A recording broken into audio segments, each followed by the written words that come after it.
Votre fidélité à Zoom Ekolaev et bienvenue à ce numéro qui commence la semaine, mesdames et messieurs. Nous émettons à Kinshasa, capitale de la République démocratique du Congo. Nous allons donc commencer avec les nouvelles en bref et on se retrouve juste après pour la suite. C'est parti. Le plan de trésorerie prévisionnel du gouvernement de la République démocratique du Congo pour novembre 2024 devrait se solder par un déficit. D'après les données de la Banque centrale du Congo, le gouvernement table sur le recette de l'ordre de 2525,7 milliards de francs congolais, soutenu par le paiement du 4e acompte provisionnel de l'impôt sur les bénéfices. Au cours de la même période, le dépense publique devrait être exécuté à hauteur de 2830,8 milliards de francs congolais. Plus de détails sur Zoom-Copanet. En octobre 2024, la République démocratique du Congo a enregistré un déficit de 855,9 milliards de francs congolais dans sa balance des opérations financières. Ce déficit a été entièrement compensé par une utilisation de la trésorerie antérieure s'élevant à 665,3 milliards de francs congolais ainsi que par des émissions de titres publics pour un montant de 190,6 milliards de francs congolais. Ces développements soulèvent des questions sur la gestion financière de l'État et les implications pour l'économie nationale. Plus de détails sur Zoom-Copanet. La traçabilité de minéraux congolais s'impose comme un levier stratégique pour positionner la République démocratique du Congo sur la scène minière mondiale. Lors de l'événement House Mining organisé le 14 novembre dernier en marge du forum Makutano, le ministre de Mines, Kizito Pambumba, a plaidé pour une exploitation minière éthique et durable. Plus de détails sur Zoom-Copanet. Sur la question de mobiliser le 1 milliard de dollars américains pour aider le pays en développement à lutter contre le changement climatique, les violences sont loin de s'accorder entre négociateurs. Plus d'une semaine après le début de la COP29, les négociations entre le pays riche et les pays en développement sont dans l'impasse en Azerbaïdjan, notamment sur la manière de mobiliser 1000 milliards de dollars américains nécessaires dans la lutte contre le changement climatique. Plus de détails sur Zoom-Copanet. Quelle est l'évolution des dépenses publiques au 6 novembre 2024? On en parle dans la rubrique chiffres clés qui nous est présentée par Julie Tounamaka. C'est tout de suite.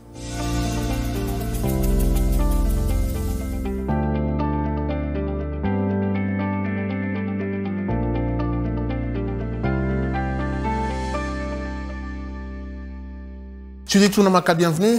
Merci Guy. Alors avant de parler de cette évolution des dépenses publiques, j'aimerais qu'on commence avec le taux de change, son évolution justement en République démocratique du Congo. Que dire? Voilà, concernant le taux de change actuellement en République démocratique du Congo, l'évolution se présente comme suite. La Banque centrale fixe actuellement $1 à 2849 francs, un franc CFA vaut 4,60 centimes et un euro se négocie à 3022 francs. Maintenant, prenons le cas du marché parallèle, nous sommes focalisés particulièrement à Cité Mama Mobutu et dans ce lieu, $1 se négocie à 2850 francs, un franc CFA vaut 4,70 centimes et un euro revient à 3200 francs. Alors parlons cette fois-ci de l'évolution de ces dépenses publiques. À combien se sont-elles exécutées au 6 septembre 2024 par rapport aux prévisions linéaires? Voilà, les dépenses publiques ont été exécutées en deçà de leurs prévisions linéaires, c'est-à-dire les prévisions du mois. En effet, sur un montant programmé de 3201,1 milliards de francs congolais, les dépenses publiques se sont donc chiffrées à 2698,2 milliards de francs congolais, soit un taux de réalisation de 84,3%. J'aimerais qu'on parle aussi de dépenses courantes, mais aussi de rubriques de décaissement orienté. Voilà, en dépit de la sous-consommation pré-rappelée, les dépenses courantes ont enregistré un dépassement de 17,0% de leurs prévisions, chiffrées à 1618,0 milliards de francs congolais. Le décaissement effectué ont concerné pour l'essentiel des rubriques ci-après.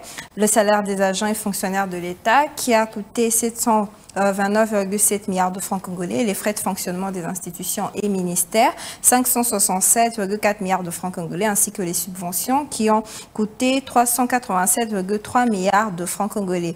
Notons que s'agissant des dépenses en capital, elles ont enregistré un taux de réalisation de 37,6% pour s'établir justement à 383,0 milliards de francs congolais et les dépenses exceptionnelles, quant à elles, se sont donc chiffrées à 318,9 milliards de francs congolais contre une programmation de 305,0 milliards de francs. Alors Judith Tounamaka, on se quitte avec cette question qui boucle la boucle. Que dire de la situation financière de l'État en cumul annuel? Voilà, en cumul annuel, au 6 novembre 2024, la situation financière de l'État affiche un déficit de trésorerie de 393,7 milliards de francs congolais, consécutif aux recettes de 22 207,1 milliards de francs congolais, aux dépenses de 22 600,8 milliards de francs congolais. Merci beaucoup à vous pour ces précisions. C'était un plaisir, Guy.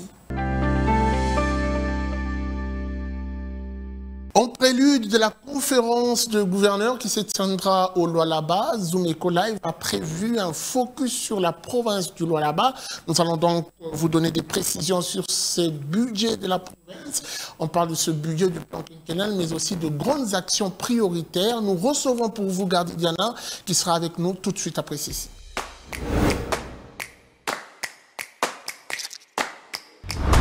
Alors Gardi Diana, bienvenue. Merci Guichon. On a choisi de faire un focus sur la province du Lualaba. Alors ma première question, c'est d'avoir d'abord un état des lieux général. Comment se porte cette province aujourd'hui? S'il faut faire une cartographie de 26 provinces de la RDC, aujourd'hui présente le plus beau visage en termes de projet de développement, en termes d'infrastructures, bien qu'il y a d'autres provinces comme le Haut-Katanga qui caracolent à cette province.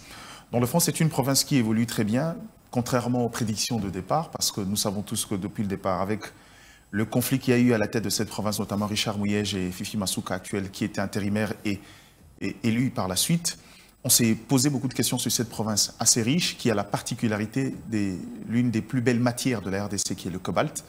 Et aujourd'hui, je crois qu'on déchante un tout petit peu parce que cette province, malgré les quelques ratés des départs, commence à reprendre un peu du poil de la bête et commence à avancer. Comme personne ne peut le dire, c'est une province qui, un peu comme le Katanga à une certaine époque de Moïse Katumbi, devient la meilleure province ou la province référence en termes de politiques de gouvernance et de gestion. Et aujourd'hui, on peut dire que s'il faut coter, le Lualaba est déjà à plus de 60% en termes de réalisation encore des questions de gouvernance, bien qu'au départ, personne n'a donné des chances à cette équipe dirigeante. On a suivi quand même avec beaucoup d'intérêt la présentation du budget quinquennal de la province par Madame Fifi Masuka, qui est gouverneure de la province. On parle de 3,139 milliards de dollars américains. Pensez-vous que ces chiffres sont réalistes pour une province aussi riche? La question est réaliste. Beaucoup vont peut-être douter, mais dans le fond, moi je trouve très réaliste ces budgets, dans la mesure où c'est un plan qui est établi en 5 ans. Mais la vérité aussi, ce que les gens ne le savent pas, il faut savoir quelle est la répartition en termes de ressources de chaque province. Jusqu'à aujourd'hui, on parle de la caisse des péréquations qui ne marche pas, parce que l'État congolais continue à garder et les 60% et la grande partie des 40% qui devraient revenir à la province. Les seules ressources qui sont à la disposition de la province, ce sont des ressources dont la rétention s'est faite à la source. Et quelques ressources, notamment douanières, qui relèvent de la compétence de la province. Donc, on peut bien beau voir toute la richesse de la province, mais il faut savoir que le gros retourne au niveau du gouvernement central. Mais avec le peu qui reste, la province du Lualaba nous a prouvé à suffisance que c'était une province qui est capable d'aller vers la résilience, parce que, si vous voulez, je crois qu'en termes de questions cruciales, vous verrez que la province du Lualaba, en termes d'infrastructure, et aujourd'hui rivalise avec le Haut-Katanga, pourtant une province qui, depuis toujours, a bénéficié des différents projets de développement. Et le Lualaba se donne aussi le même moyen aujourd'hui, même en termes d'infrastructure. Et aujourd'hui, c'est une province qui prouve à suffisance avec ces ressources-là. Elles sont à la limite réalistes et elles ont la capacité de mobiliser cela et d'en faire bon usage. Mais justement, rentrons dans ce plan quinquennal. Quelles sont les priorités de ce plan et comment se feront les affectations? Il y a deux priorités essentielles. Et la première, c'est la question de la valorisation du capital humain, mais également le social et la culture de la province. Parce que, à la limite, cette province aura besoin de sa main-d'œuvre. Depuis toujours, on parle de la création de la chaîne de valeur, surtout dans les provinces à forte concentration minière. Et pour ça, il faut travailler sur les compétences. Question de permettre aux majors étrangers qui arrivent de pouvoir facilement laisser place à la main-d'œuvre congolaise pour pouvoir à la fois le besoin d'emploi, mais aussi le besoin de partage de savoir et de connaissances. Et le Lualaba investit, si j'ai bonne mémoire, des 183 millions. Autour de, on parle de quelques 160 projets qui vont aller dans le sens de la formation. Et pour ça, cette province avait déjà depuis le départ créé un centre de concentration, un centre de formation pour justement travailler avec les miniers sur cette question-là. Mais l'autre volet, c'est l'aménagement du territoire et infrastructure qui prend plus de 2 milliards de dollars américains de ce projet. Et à ce niveau-là, On parle de 287 projets qui devront bénéficier de ces ressources, notamment la construction d'infrastructures, la construction de routes, mais aussi d'autres infrastructures de base comme hôpitaux et écoles.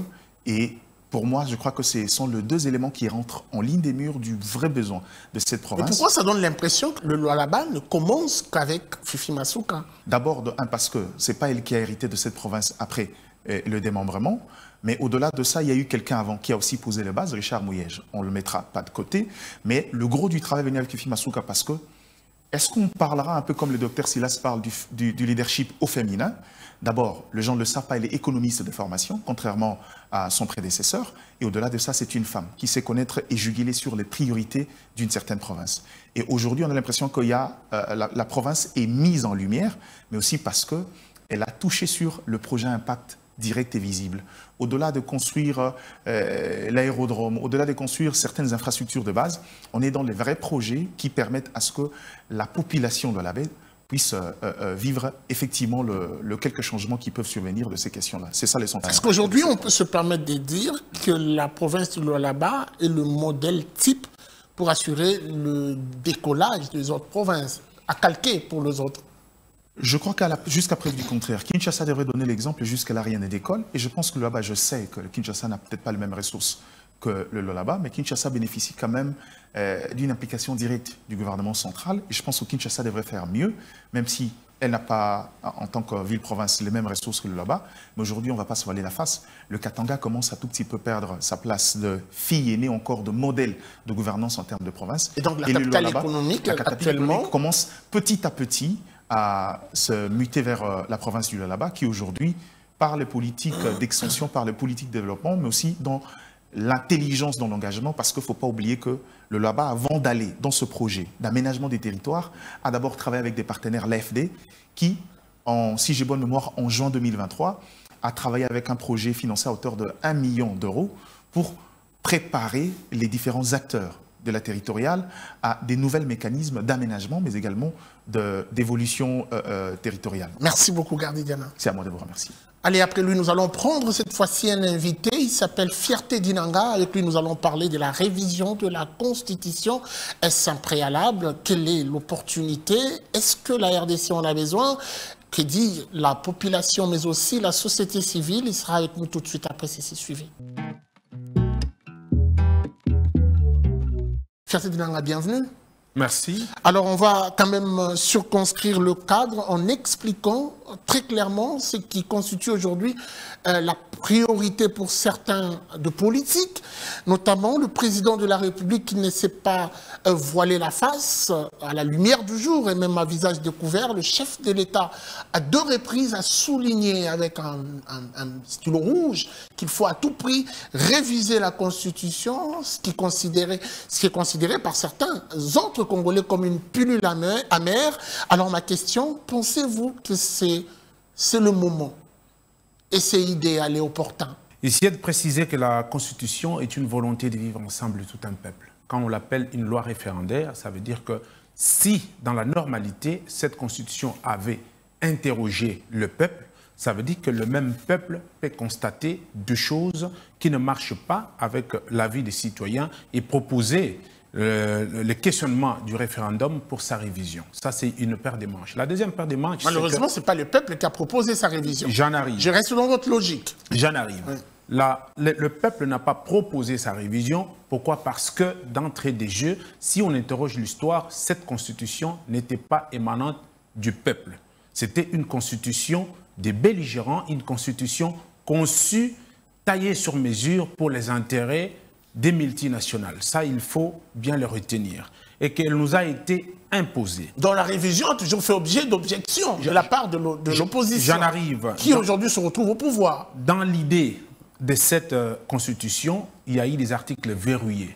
Selon les concepteurs de cette constitution, il y a des articles verrouillés. Mais si vous lisez, par exemple, l'article 217 de cette constitution, qui fait d'ailleurs jaser, cet article qui, lorsqu'on interroge la question, elle démontre que nous sommes prêts à céder nos terres aux étrangers. Ça veut dire que quand on est Congolais et qu'on sait qu'on doit protéger la République démocratique du Congo, nous avons quand même la liberté scientifique de pouvoir interroger certaines questions. Lorsqu'on parle de la révision de la Constitution, les gens croient que c'est une question taboue. Non, ça ne doit pas être tabou. Ça veut dire qu'on est scientifique, on est ici chez nous, nous pouvons tailler une Constitution à la mesure des dictats de notre environnement. Et aujourd'hui, vous savez que cette Constitution, il y a un article qui dit que le président de la République n'est pas rédévable devant le Parlement. Dites-moi un peu, comment un président de la République va diriger une nation, après prendre ses claques, partir sans qu'on l'interroge? Ça, c'est une paire de manches. Une autre paire de manches. Aujourd'hui, il y a un verrou qui nous dit que le Sénat fait la réélecture des travaux de l'Assemblée nationale. Et on nous dit qu'en cas de discordance, c'est la voix de l'Assemblée nationale qui prime. Quelle est la place du Sénat? C'est parmi les choses que nous pouvons interroger cette Constitution. Ça, c'est encore un fait. Alors aujourd'hui, quand les gens disent que la Constitution, sa révision, c'est une question qui est relevée pour pérenniser Félix Tshisekedi au pouvoir. Ça, c'est une autre question. Ben, il faudrait ici dire aux Congolais qu'il faut dépolitiser la question de la révision de la Constitution. D'ailleurs, moi, je soutiens le changement de cette Constitution. Vous savez, le Congo a traversé un moment, le moment trouble de son histoire. Depuis 1885, nous n'avons jamais taillé une Constitution qui répond ou qui répondait aux dictats et aux réalités de notre pays. Alors, nous sommes devant une classe politique des personnes, permettez-moi, teintées d'un syndrome de Larbin. Pourquoi l'interrogation de ce changement à la Constitution devrait être tabou pour le commun mortel? Lorsqu'on a peur du mal, on ressent les mal de la peur, dit-on. Le Congo, aujourd'hui, après Félix Tshisekedi, je dis à tous qui nous suivent que Tshisekedi ne fera pas 200 ans. Même par la sélection naturelle. Ne fera pas non plus un troisième mandat. Écoutez. C'est une question. Non, ben écoutez, la Constitution n'a pas prévu que Tshisekedi fasse un troisième mandat. Même sa révision ne le prévoira pas. Ben, écoutez, il faudra éclairer la lanterne. On dit que c'est une loi référendaire. Dans la logique, c'est que c'est le peuple qui a voté cette Constitution. Et le même peuple a le pouvoir de déverrouiller même les articles verrouillés. Mais comment vous expliquez aujourd'hui, Fierté d'Inanga, la peur de l'opposition qui déjà s'insurge contre cette démarche du pouvoir en constituant un groupe de force pour dénoncer le changement de la Constitution? Bien sûr, je crois bien que lorsqu'on a peur du mal, on ressent les mal de la peur, dit-on. Nous avons une politique de la main tendue.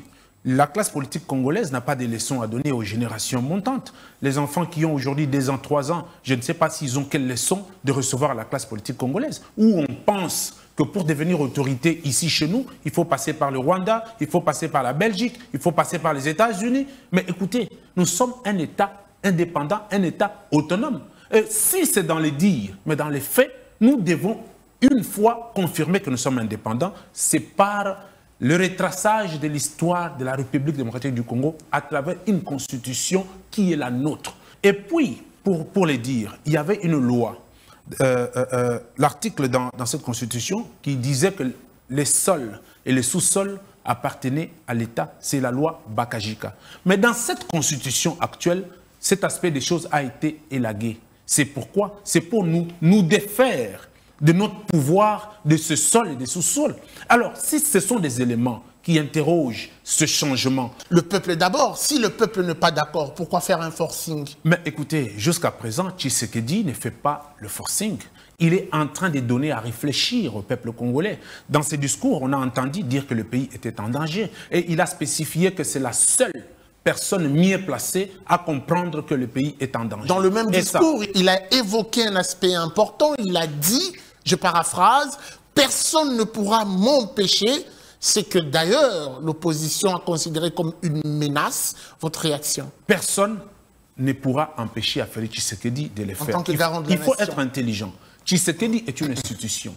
Et il parle en tant que tel. L'institution est sacrée et impersonnelle. Donc, s'il dit que personne ne peut l'empêcher, il est de bonne loi que le Congolais comprenne que, parce que c'est la seule institution qui juge l'importance et la nécessité, Tshisekedi était dans les avions en train de jouer à la diplomatie. C'est au regard de ces tournées internationales et panafricaines qu'il a eu à comprendre qu'il y a une nécessité de sauver le Congo. Personne, même pas la population. Non, écoutez, Tshisekedi est une personne de proximité. Quand il dit personne, c'est personne de la classe politique qui n'arrive à rien comprendre. Tshisekedi interroge la population et Tshisekedi discute avec le peuple. S'il dit que personne, c'est des personnes qui tirent ficelle et qui partent souvent chercher le pouvoir au Rwanda et à l'étranger. Tshisekedi a des actions sensibles à la condition humaine et qu'il est une personne de proximité. Aujourd'hui, chaque action qu'il pose en tant que chef de l'État va dans l'intérêt du peuple. Merci beaucoup, Fierté Dina. C'est moi qui vous remercie. Les rendez-vous économiques, c'est dans l'agenda sur Zoom Eco Live.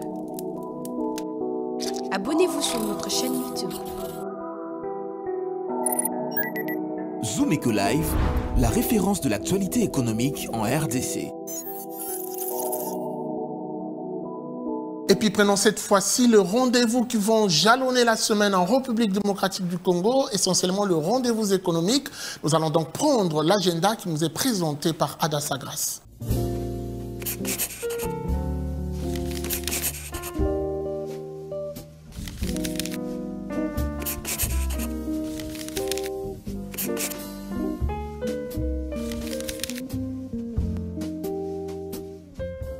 Bienvenue à l'agenda, voici le rendez-vous du jour.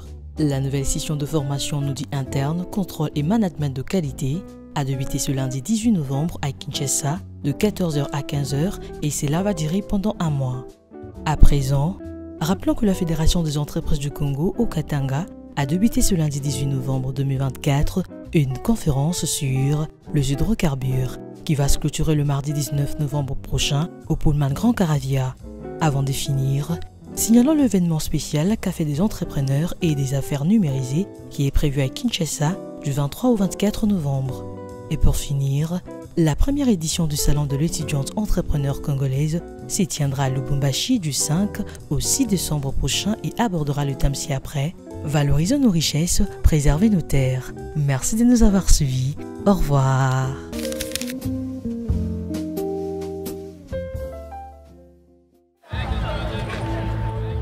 C'est art de se tirer d'affaire, de faire face à la crise, de bricoler, de trouver des solutions avec ce qu'on a sous la main. Un art dans lequel les Congolais ont développé un savoir-faire particulier. Article 15. Débrouillez-vous pour vivre. On va se quitter avec ce numéro article 15 qui nous présente le quotidien de ces menuisiers qui œuvrent dans la fabrication de meubles depuis plusieurs années. La grande question qui revient, comment fait-il pour s'organiser dans une sorte d'entrepreneuriat? Élément de réponse dans ce reportage que nous propose Vonvon Lessedjina. Débrouillard jamais, jamais, jamais. Débrouillard jamais, jamais, jamais. Débrouillard jamais.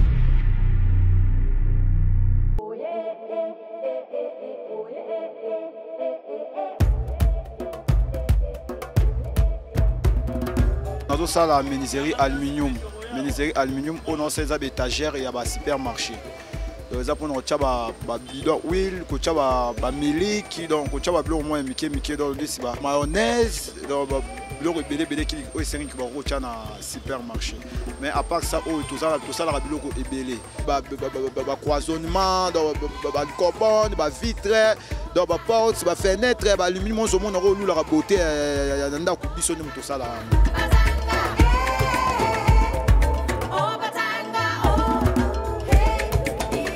Bani musala menuisier on a ça de 5 ans. Na yokoli kota camarade na ina camarade nanga mungu banda musala o liboso nanga ngazaka nga chauffeur mais vika ki no mona yazo bima kazo zonga ka zo ya ka ngala opumba mutuka na teme na ndoka ki musala mutuka eza métier nde na meka ko approcher na poussala ki na tuna kende wala mno sala ndena singa camarade ya kana musala na biso ya aluminium pour musala o to sala o eza métier mutuka okumba vraiment eza métier te na procha qui est malé mais donc pour la comme boeza qui peut en passer dans la kemba qui n'a pas transport donc au sa musala au zo ba 1000 francs ba 1500 francs transport yo kanga ka mutema ko oyeba ndé na patienta qui vraiment ti le monde que comme futa ngabo.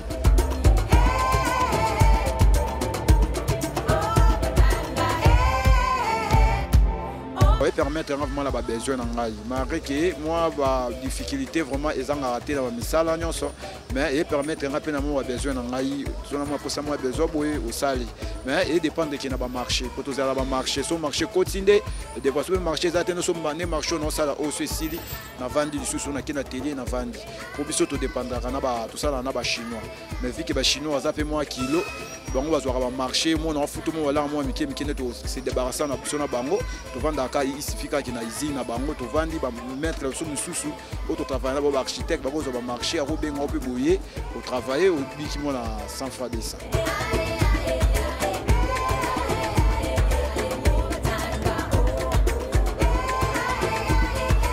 La difficulté au vraiment dans kutana na kata musala oyo za ba difficulté que okoki osala devis mais okendo somba biloko mata presque chaque jour.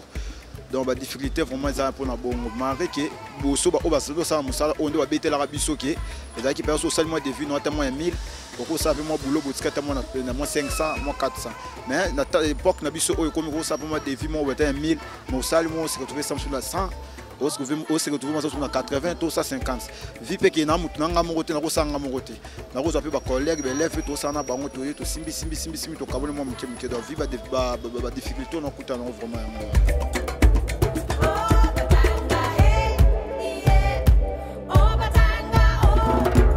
conseil na ko pesa ba jeune o bazo kemba o bazo vanda na ndako ba luka ba botola bazo luka ba sala ba porte ko ba zela biso to bima na tongo to na poko to kabela bango ba sala erreur pour musala o biso to sala ka soko ye o approcher ngai na oya na kotisa yo o futa ko ni rien nga na sengo ka tournevis ne biso nga pe basenga nga tournevis basenga ya ka na tournevis oyo ko la musala na oya na la kisio atelier yo moko na makasi no moko nde mutu ondo sala ba effort o longwa ndako oya ka na atelier oya ko yokola bongo donc de ko vraiment va na ndako bon lo baka ye moko comment pour musala métier oyo ko na ngai soko ye o s'intéresser na ngolo ki Aristote c'était na posa na kota musala na bino na mema yo makasi no moko e baka ndenge ni yo loba.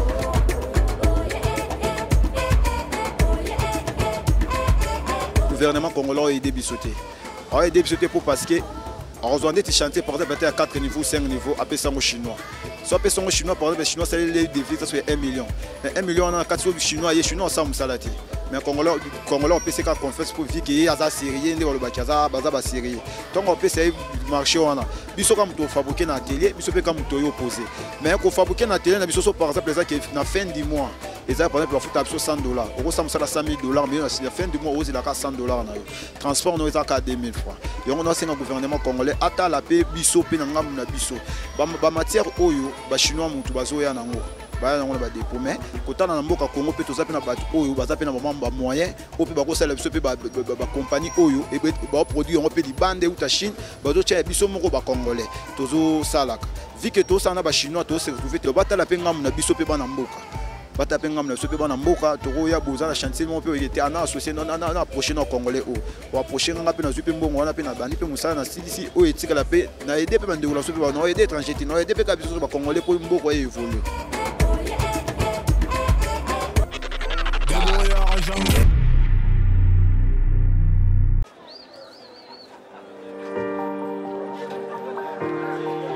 Dans les détails du marché, nous avons appris à vous connaître, à vous comprendre et vous apporter plus de lumière.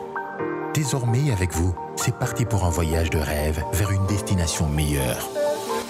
Ensemble, découvrons le civisme fiscal et la bonne gouvernance dans la gestion de la Res Publica grâce au décryptage de l'actualité économique du pays avec des chiffres clés. Avec une équipe de professionnels, découvrez le quotidien des Congolais en exclusivité à travers des dossiers et analyses approfondies. Zoomeco TV, la référence de l'actualité économique en RDC. Voilà, c'en est fini pour aujourd'hui. Merci de nous avoir suivis.